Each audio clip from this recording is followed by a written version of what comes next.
Just over 44 years ago, they played God Save the Queen as they raised the Union flag in Brussels.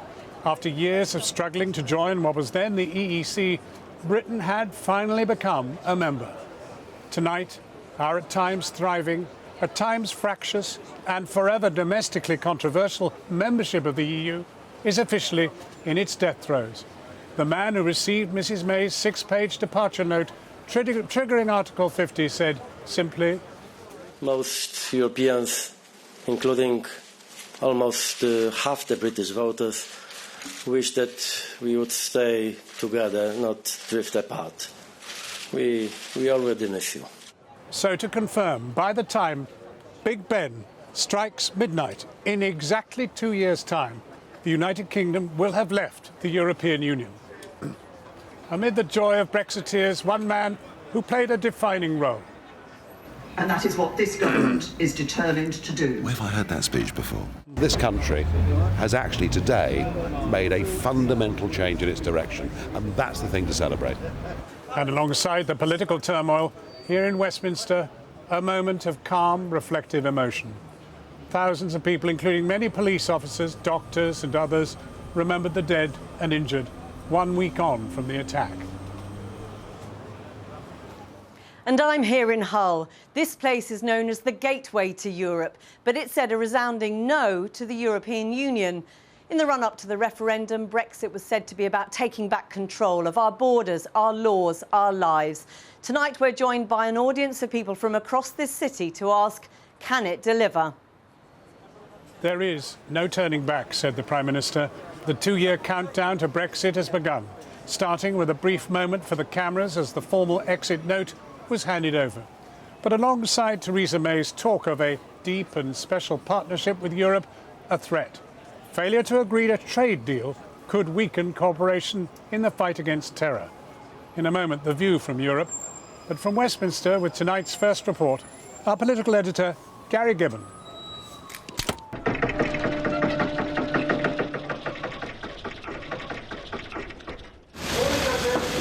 Our man at the European Union carried the letter of notification into the Brussels EU building this morning. Have you come to take back control? Not long after, Theresa May left Downing Street to make her statement. Are you taking back control, Prime Minister? Prime Minister, are you ready for the fight ahead? The letter was handed over to the European Council President, Donald Tusk, who immediately tweeted with a hint of weariness, after 9 months, the UK has delivered. A few minutes ago in Brussels, the United Kingdom's permanent representative to the EU handed a letter to the President of the European Council on my behalf, confirming the government's decision to invoke Article 50 of the Treaty on European Union. The Article 50 process is now underway, and in accordance with the wishes of the British people, the United Kingdom is leaving the European Union. The cheers were low-key in the Commons. Nearly 3/4 of MPs voted Remain. Back in Brussels, Donald Tusk still seemed underwhelmed by the level of detail in the letter. So here it is, 6 pages. The notification from Prime Minister Theresa May triggering Article 50 and formally starting the negotiations of the United Kingdom's withdrawal from the European Union. Good afternoon, sir. Back to the office, Britain's chief EU diplomat now reverts from postman to negotiator, with 2 years to finalise a Brexit deal. Mr. Speaker, we understand that there will be consequences for the UK of leaving the EU. We know that we will lose influence. We know that we will lose influence over the rules that affect the European economy. We know that UK companies that trade with the EU will have to align with rules agreed by institutions of which we are no longer a part, just as we do in other overseas markets. That was a rare acknowledgement of difficulties the country could face as Britain leaves the customs union and the single market. Theresa May implied a full trade agreement probably wasn't possible in the 2-year timescale. A transition period would be needed. In the letter to Europe's leaders over the Channel, Theresa May also warned that British anti-terrorism and military expertise might not be around if they don't cut a deal on trade. In security terms, the letter says, a failure to reach agreement would mean our cooperation in the fight against crime and terrorism would be weakened. Europe's security is more fragile today than at any time since the Cold War, Theresa May writes. Weakening our cooperation for the prosperity and protection of our citizens would be a costly mistake. Labour will not give this government a free hand to use Brexit to attack rights, protections and cut services, or create a tax dodgers' paradise. He was heckled by SNP MPs who said he hadn't joined them in voting against Brexit. Now it was going ahead. They must have a second independence referendum. If she denies Scotland a choice in our future, she will make Scottish independence inevitable. The Right Honourable Gentleman has said this afternoon on a number of occasions, as he has on many occasions in this House before, that Scotland voted to remain in the European Union and should therefore be treated differently. My constituency voted to remain in the European Union.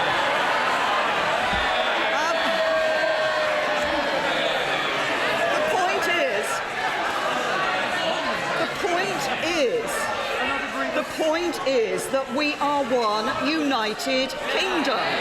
We are going to take control of the things that matter most to us.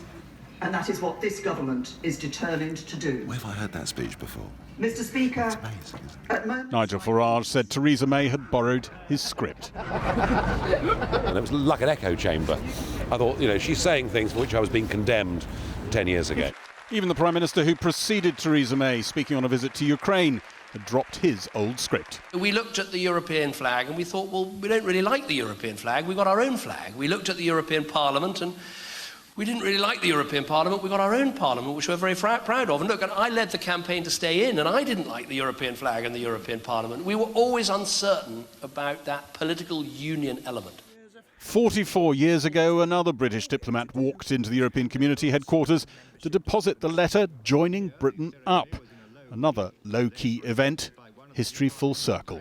We did what had to be done, which was act as postman, and that was it. There weren't millions of bottles of champagne or hugely important functionaries. It was not billed as a hugely glamorous occasion. 44 years on, no tears from this veteran diplomat.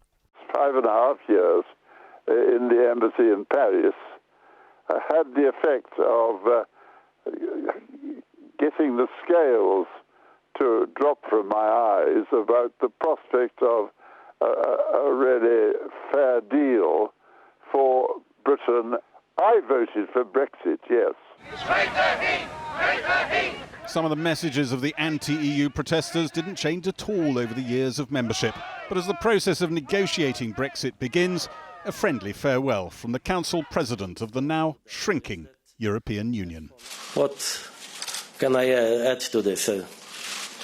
We already miss you. Thank you and goodbye. And Gary's with us here now in Westminster. Gary, as with all divorces, this is all about sequencing, isn't it? I mean, you have to fix the fact that you're separating and going your own way, and also the other terms, and that's what's going to happen here, isn't it? And it's time limited. Not many divorces are. There's a 2-year ticking clock that starts now. The EU are absolutely insistent. They want to discuss the Brexit terms first. That means the bill, and even if it's not an absolute number, they want to nail down a methodology, which will mean they've got parameters of a sort of number that we will pay, and Theresa May seemed to acknowledge we would pay something. And on EU citizens' rights, they want to nail that down. A couple of issues, other issues as well, probably. And interestingly, Theresa May's been pushing into that pile for early agreement the fact that she wants to nail down the idea there will be a transitional agreement, something they've been pretty squeamish about. You've got to get all that out the way. And then that probably gets you to probably January of next year. And October of next year is when Michel Barnier, the EU negotiator, says it's all got to be ready for negotiation. So you've basically got until the autumn of next year from January, if things work out well, to negotiate a trade agreement. So you can see why Theresa May is thinking more openly ever than now and saying it, that she probably needs a transitional arrangement. And then there's this rather strange and rather dark reference to security and intelligence, as if in some way, if things don't go right, we won't be telling you about ISIS popping around the corner in Paris. Or Putin charging his tanks over the border. I mean, you look at this letter, and Europe's security is more fragile today than at any time since the end of the Cold War. That's an extraordinary thing to plant as a sentence in the middle of this letter. And some European diplomats tonight are saying they feel that although Theresa May's been playing this hand for a while, she is in danger of overplaying it, they say. Number 10 say it's not a threat, but that's not how people over there see it. And then, of course, all these people are going to be so tied up in all this. I mean, just when there are crises over education, crises over the health service, no, they're all going to be fixated with trying to deal with this problem. And it generates an awful lot of business over there in Parliament, huge amount of parliamentary time being taken up with new bills, regulations, which ones do you want to keep, which ones don't you want to keep. And one German diplomat was saying to me tonight, they're not at all sure that the UK is well enough prepared to deal with the workload. Gary, it's going to keep us in business. Gary Gibbon, more from here in a moment. But first, over to Matt. He's in Brussels. Well, look, John, there was plenty of genuine sadness here today about this divorce, but also some real steeliness, adding a few veiled threats and some very clear red lines. In other words, don't start trying to negotiate on trade before you finish the divorce. Don't try and pick off individual EU members because we're going to negotiate as one. Don't try and trade off security against commerce. I mean, what's really interesting here is that there seems to be a kind of real almost paranoia or suspicion that Britain will somehow try to stitch up the European Union and these negotiations. And I think unless that toxin can somehow be taken out of the talks, there could be real trouble, because on the surface they're trying to do the right thing. I think the main point here is that last year was all about politics. This year is all about diplomacy.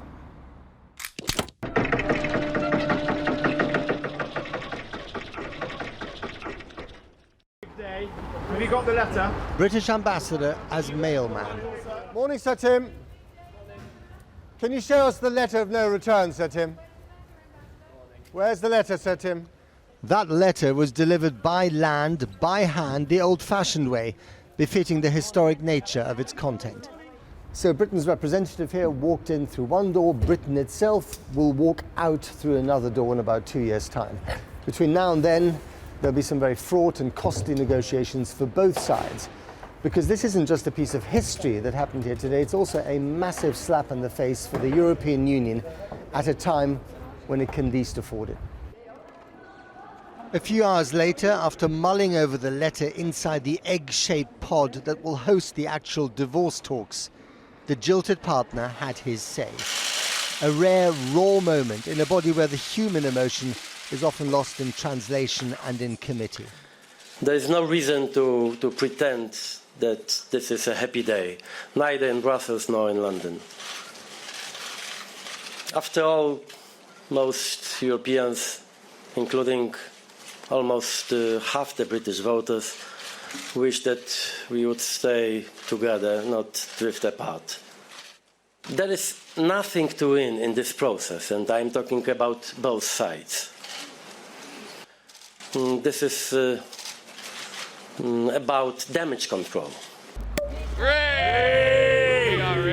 At about the same time, outside the Old Hack pub, Ray Finch, the head of UKIP in the European Parliament, was celebrating victory.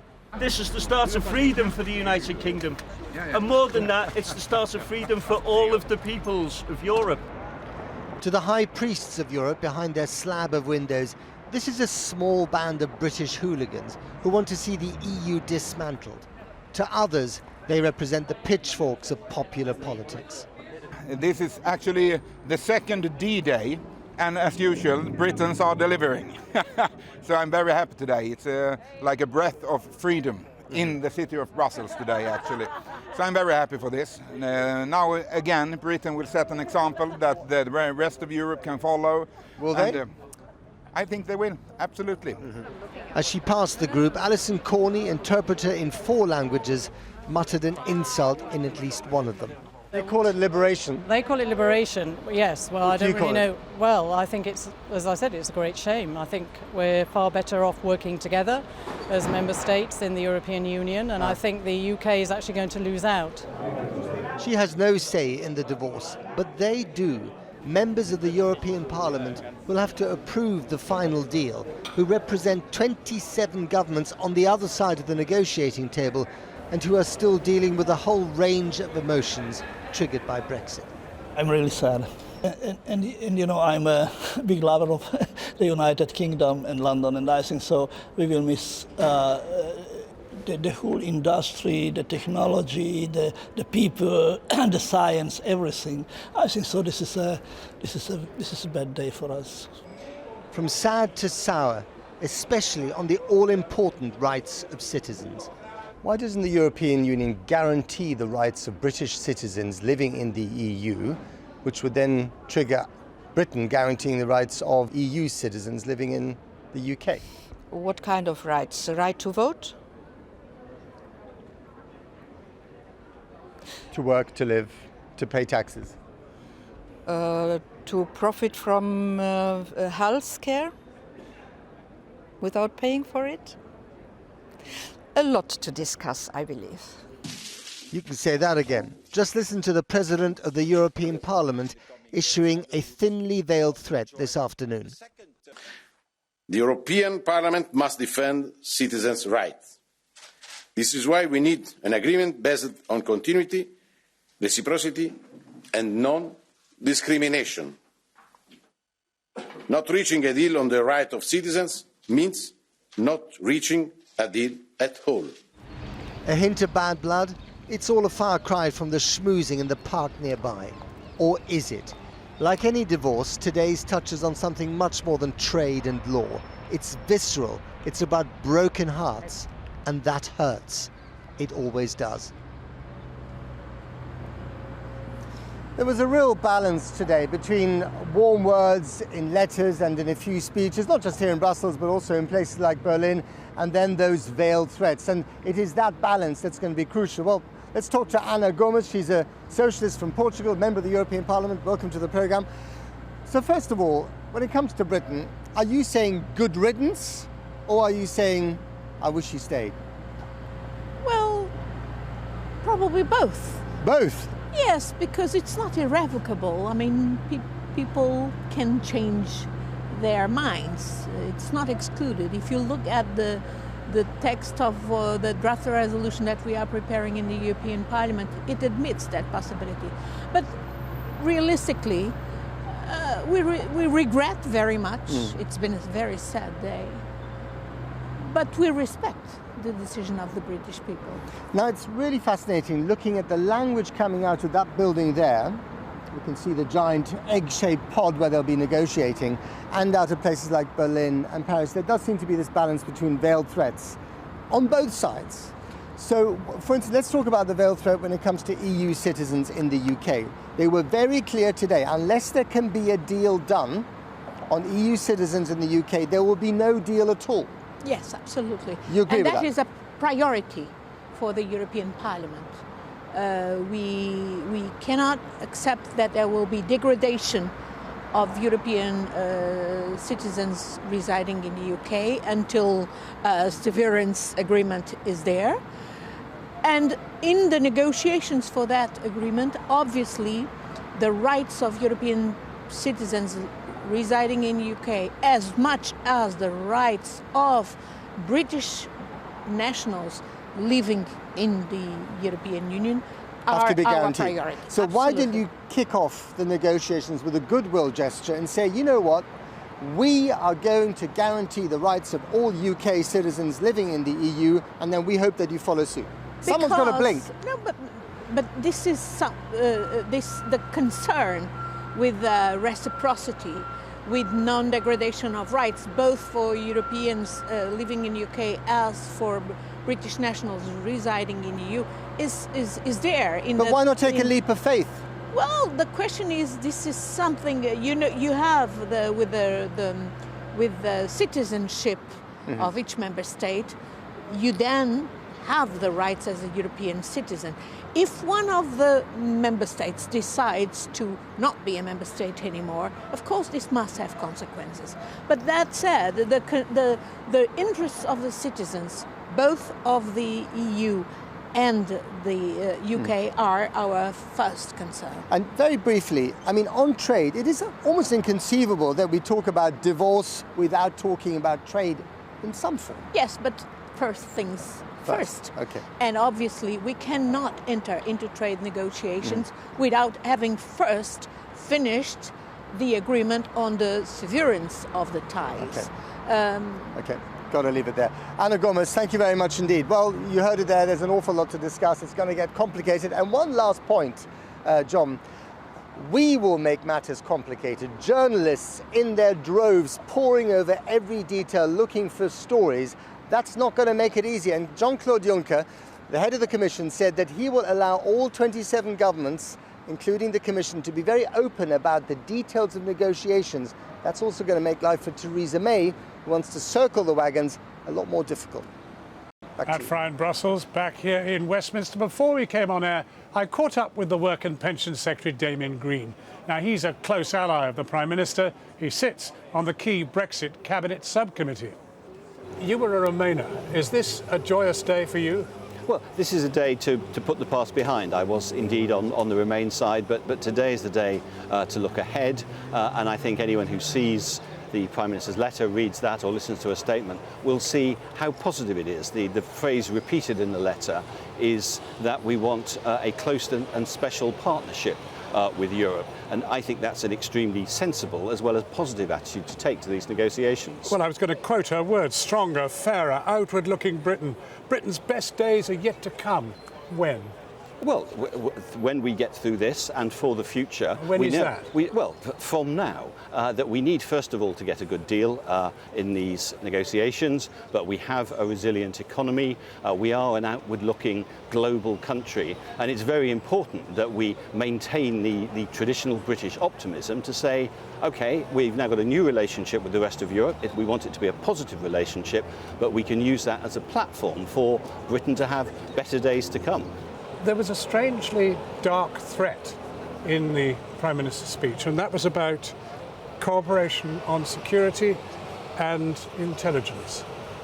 What was all that about? I don't think anyone who either reads her letter or looks at her statement can say it was in any way threatening. It was making the simple but important point that as well as all the trade and economic agreements we want to come to, we need to come to an agreement on security as well, as part of But that exists already. I mean, exactly we would never desert Europe on intelligence and security, would we? If there were a bomb in Paris and we knew who'd done it, we'd ring them up and tell them. Of course we do. But so that's what's what we all this about? This is a sort of kind of, if you don't behave, we're going to whack you over the head with intelligence and the rest of it. That's a ridiculous misinterpretation. What there are existing EU structures for the intelligence and security cooperation that make us safer and make other countries in Europe safer as well. What we will have to do is recast those because we won't be members of the European Union. But the Prime Minister made clear in her statement in the House that she absolutely wants that close security cooperation to continue. But this is a much warmer, much more emollient kind of approach to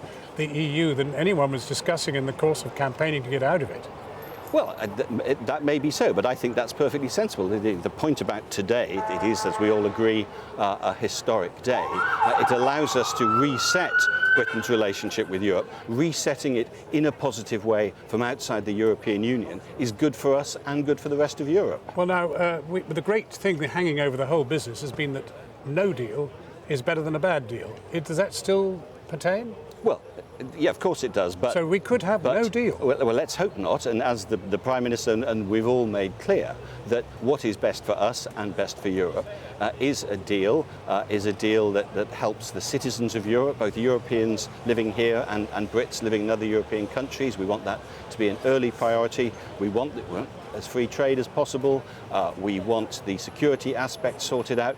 Many other things. We want to keep the open border with the Republic of Ireland, which of course will be outside. They'll be inside the EU. So there are a lot of detailed measures, but because it's in both sides of the negotiations' interest for these to succeed.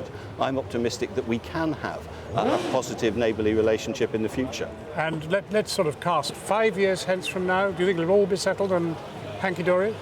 There might be a few implementation arrangements that are still required. Some things, obviously, we've got 2 years to do the negotiations, which I'm sure we can succeed in. It may be that some of the details require a few years implementation after that. So at some stage beyond that, then the new relationship will be completely cast, and I hope and expect it to be a positive one. So, to return to my first question, it may have started as a sort of unhappy event, but you're now resigned to it, and it is now a joyous day. Well, it's now my job and the job of everyone in government to get the best deal for Britain, and that's what we're doing. And if we can create the close partnership, the special partnership with Europe that the Prime Minister has talked about, then it will be good all round for us and for the other countries of Europe. Damien Green, thank you very much indeed for talking to us. Thank you. Now let's go back to Brexit and Jackie in Hull. Yes, welcome to Hull, and we're in the beautiful City Hall in the centre of a city which for the most part has been waiting for this day to come.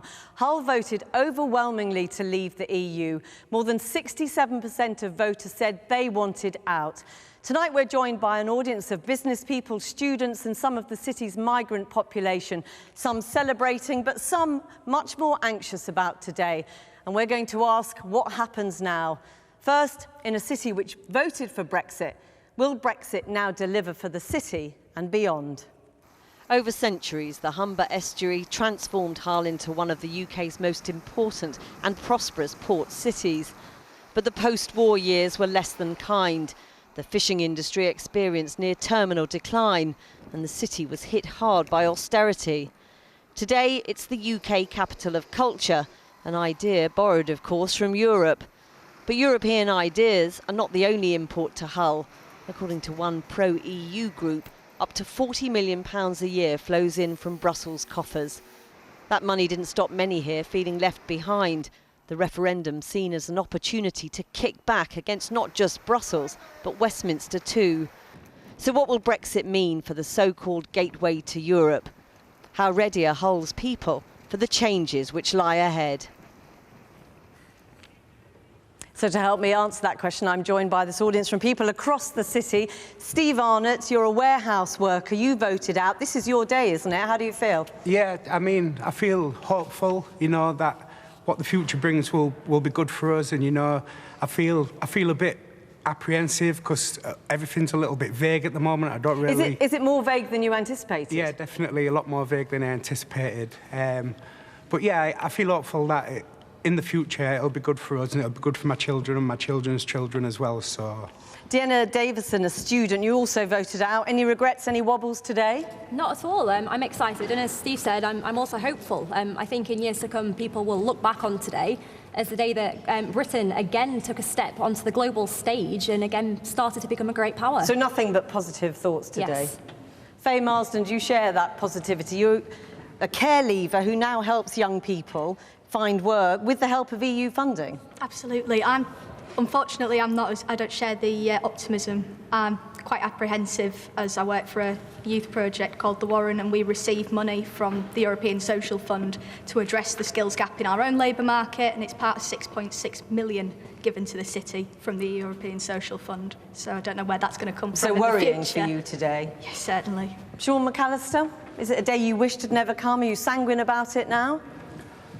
Yeah, kind of. I mean, it's a very great moment in Hull to have City of Culture and to have the world looking at us finally. But at this time, to be making this decision is insane. To be signing a blank contract and then discussing the terms 2 years later, why don't we do it the other way around when we know what we're signing for? Do you still harbour hopes that this won't happen? Well, I kind of harbour hopes that in 2 years' time or 10 years' time or whenever we get round to getting to the results, maybe 20 years' time, we get round to going back to the people saying, do you really want to do this? Second referendum? Absolutely. What does everyone else make of that? A couple of thoughts from the audience, please. Well, when it comes to a second referendum, I'm absolutely certain that if the British people had voted to remain last June, we wouldn't have been saying, oh, in a couple of years' time, do you want to have another try again? No, the people voted to leave, and that's exactly what we're going to do. We've got to respect that decision. It's just a red herring, this second referendum. They were hoodwinked by the media, the right-wing media. Oh, rubbish. Absolute rubbish. This was a second referendum. I voted in the first referendum. So what we're looking at is a third referendum, potentially. What I want to talk about, though, Steve mentioned just there that things are a bit more vague than he'd anticipated. Now, of course, there's a lot of talk about this bill, up to 60 billion euros they're talking about a bill before we can leave. Who among those people who voted leave anticipated this? Bill Palfreyman. Well, I anticipated them trying to impose costs on us. I mean, this is the way the EU has behaved for all the entire 40-something period of our membership. I certainly don't think we should be paying any money to them after we leave. I think that would be foolishness. So you used to be UKIP branch secretary in Hull, is yes, that right? That's correct, and at the time of the referendum. You think we should just say, no, we're not paying and walk away? Ultimately, there is nothing to negotiate. Having free trade with Europe is mutually advantageous. And those people, they're talking about the billions in payments, those are ultimately two people who were EU employees. There's no reason to pay them. In the run-up, though, did anyone here talk of this billion euro bill? Was that one of the things that perhaps wasn't very clear? Mentioned it. It was not mentioned by Leave or Remain because it was never. And what do you feel about that? It's not. I don't think we will pay. To be honest, I don't see how they could make us pay a leaving fee. It's something that, we don't owe them any money. We pay into it on a daily basis. So. We've paid for services rendered. We don't owe them money. Is it just got to be about money, Jackie? I mean, there are ideals here about peace and cooperation, which have kept the peace in Europe for 60 or more years, and we've just kicked those ideals in the teeth and said to the rest of Europe, we're not bothered. We're going to go off on our own. We don't care what happens to you. If I was a European, I would wonder what on earth is going on this island. Well, we had peace in Europe before we joined the EU in 1972. We had it before. The EU's kept that peace for 60 years. The UN's kept NATO is pivotal in that. Lord Haskins, they call Hull the gateway to Europe. This city has just said a pretty strong no to the European Union. Can it survive outside? Clearly people think it can. Well, it can. I mean, I think it is a disaster, but disasters are there to be dealt with. And a lot of things have to be done with this economy. Hull will probably suffer more than the rest of the country because of its close links with Europe. It'll also suffer because we're very dependent on migrant labour in certain areas. Our hospitals here are losing people already quite seriously. But those issues can be dealt with if we can persuade people of Hull, young people of Hull, to tackle the skills problem and to get ready to do the jobs that will be ready, will be available. So can it survive without migrant labour, do you think? I don't think it will need to survive without migrant labour, because one of the things the government is already doing is recognising belatedly that we need migrant labour in the hospitals to keep them going. Jeremy Wong, you're a businessman here. I'll come to you in a second. Jeremy Wong, you're a businessman in the area. The EU, Hull needs migrant workers. I think Hull's reached saturation point with migrant workers, to be perfectly honest. As the owner of one of the largest letting agents in the city, a third of my stock is with migrant workers. So they help your business, don't they? Well, yes, they do help my business, but again, at the end of the day, I can't be prejudiced about who I rent a house to. Would you rather not rent to them? I can't be prejudiced or racist about who I rent a house to. But you think we've reached saturation point? Absolutely. Olga Yaruchi, you're a Romanian citizen. How do you feel about the idea that Hull has reached saturation point? Oh, I'm absolutely worried about the Brexit because I don't know what we have to expect of the day of tomorrow because the lack of information of our rights of citizen of EU. So are you worried that at some point you may be told to go home? Yeah, absolutely. But home, we finished our life and we begin here, the new one. The main reason why we came here is our daughter, because she is doing a professional tennis, and that's why we are here. So you're sad, you're nervous, frightened? Absolutely. How do people feel about that? Gina?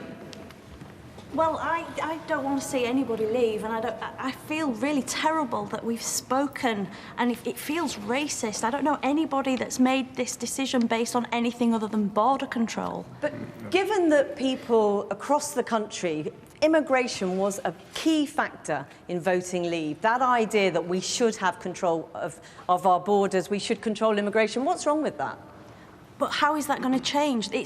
it's not really about that. Most of the people I know that voted Leave based it purely on they're scared of brown people and people with accents. I don't know anybody that made a decision that wasn't about that. Boys, gentlemen at the back, boys, forgive me. It's because I'm so old. Yeah, I just find it quite sad that people that voted Leave are being all tarred with the same brush as being racist and just hating foreigners. It's just stupid, really. There's plenty of reasons for leaving it, apart from immigration. There's sovereignty, there's trade deals, there's I want to come on to that in a services. moment, but on that issue of immigration, lots of people did vote because of immigration.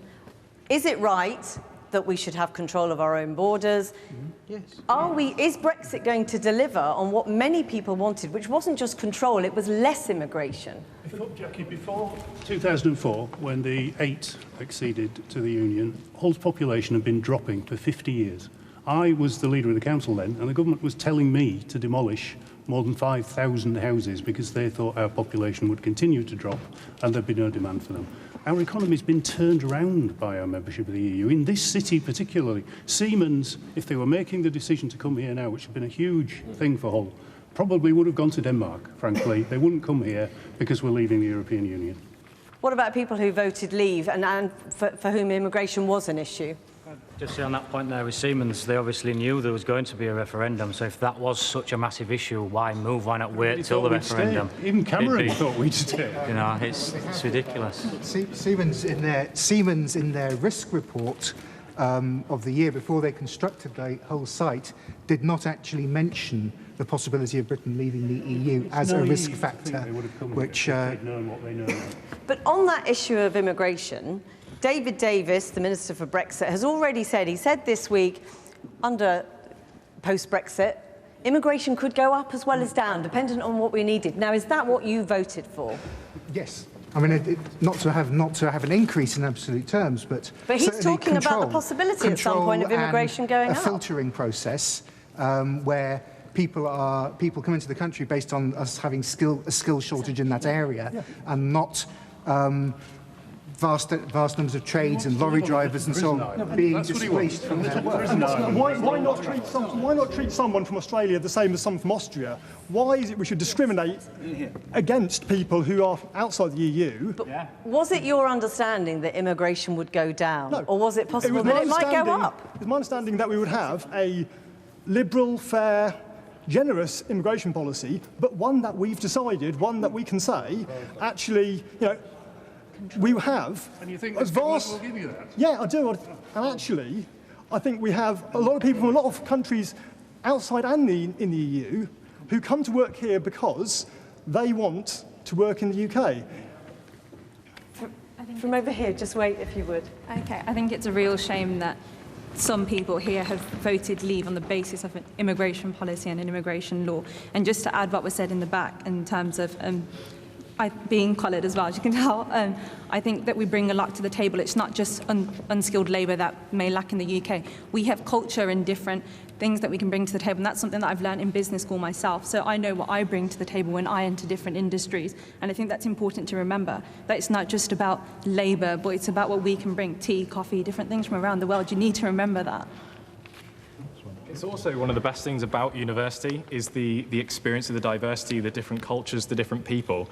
Is actually it's worrying that, you know, if anyone wanted to restrict that, it is a massive selling point of going to uni. You get to meet so many different types of people, and it just really adds to the experience that you get here. So did you vote Remain? I was a Remainer, yeah. And are you nervous now about? Do you share Olga's fears, your friends' fears about what it means for integration? There's going to be some interesting sort of impacts on students, and it does worry me. I think it's one of those things. I think it's about time it's going. We need to move on with it, but we just got to get it right. You're shaking your head, sir. Tell me why. If we've got immigrants here already who are working, then why will we let them leave? Why do we want them to leave this country? They're not going to, are they? But you make us feel unwelcome when you say views like that. I'm a British citizen, but I don't see a future in England for the rest of my life. Because of this, I feel unwelcome here now. Do you accept that I think this lady, Olga, they feel nervous because of... Yeah, they can feel nervous, but I just don't think... I don't think they're going to need to. They're going to stay here. What have we got to stay for, though? Well, they've still got Labour. But you're going to come here to work. That's what you've just said you're going to be here for. We're not going to say in 2 years' time you've got to leave. Actually, only 45% of EU nationals come here for work. The non-EU nationals that come here, 41% of them come to study. I'm a British citizen, as I've said, but I don't see a future here after Brexit if so many people voted on the basis of immigration when my parents migrated here. From the EU? No, they didn't, from non-EU. So from non-EU they came here, so what's the problem? Because when you say immigration, you're looking at the world as a whole. You're not just tackling just Pretending Europe. that immigration is a good thing from their point of view. I mean, that was one of the stories, or one of the issues that was raised, that actually it's about a fair playing field for non-EU migrants. Exactly right. So you don't mind in principle, as someone who was a branch secretary of UKIP, you have no problem with immigration going through the roof as long as it's fair? I would definitely have a problem with immigration going through the roof. What I would want to see is it targeted to particular skills and based on points. You, sir. The immigration, when we voted to leave, we voted to choose who we want to come. If we need people to come, then people will come. If we don't, then we don't need them, we don't want them. And you, Too long migration, high migration has been blamed for the lack of housing, schools, hospital places. Then build more homes, build more schools. You know, our population is growing, so let's build more. You know, you said a third of your stock is, so build more houses so we can fill them, you know, with more people. I mean, there is an issue, isn't there, about pressure on services? We have 57,000 empty buildings in Hull. We're not full. We're not even nearly full. And it's just, it leaves a horrible taste in my mouth that this is even part of the discussion, that people can't come to our country.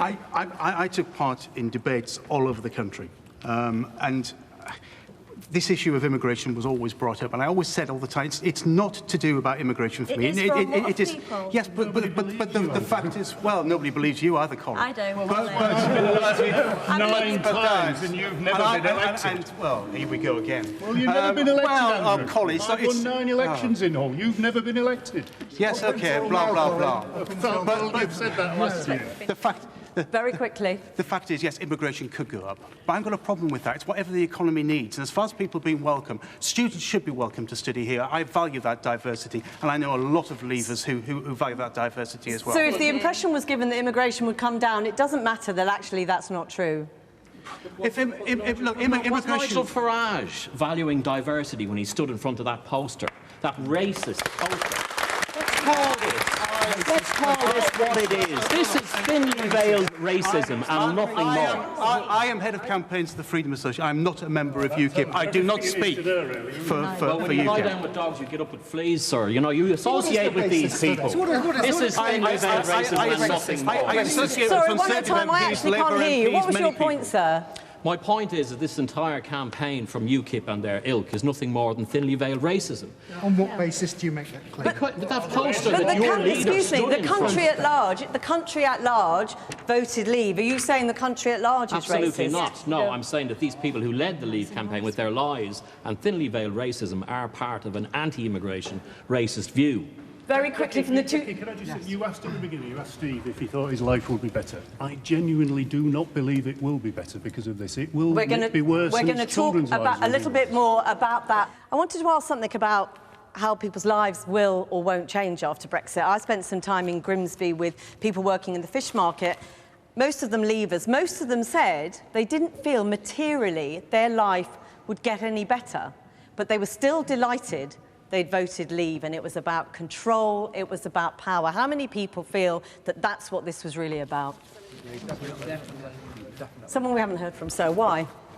I'm just pleased that we're regaining sovereignty. It's for too long power's been resting in Brussels over so many areas of our lives, and I'm happy that it's finally coming back to us. Does it matter whether your life does or doesn't improve? Is the key thing for you sovereignty? Pretty much, yeah. I mean, I think my life will improve, but at this stage, it's still very early days, as we've heard from around the room. But I am pretty optimistic that going forward, we'll be okay. Ali, you work in Hull, you run a cafe? That's right, yeah. How do you think things will change for you? I'm just super sad about the whole thing, to be honest with you. I think on a ground level, it probably isn't going to change that much immediately. We've had a massive boost to the city with the City of Culture. I mean, we have already seen our coffee prices go up 15%, just the drop of the strength of the pound. So But what about that argument about sovereignty, about being in control? That didn't hold sway for you? No, I feel like Europe have been doing a pretty good job for the last, well, all my life. I've never known anything different. And being British, do you feel British, European, both, neither? I've always seen myself as European. I've got a European passport. I've travelled extensively in Europe. I think it's really important not to have any borders.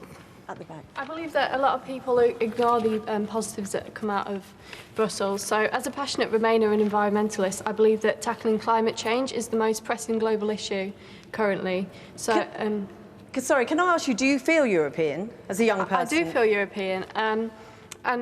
But mostly I feel that we need to be tackling climate change on an international, global level and working together. And this is something that the EU provided the opportunity for. So.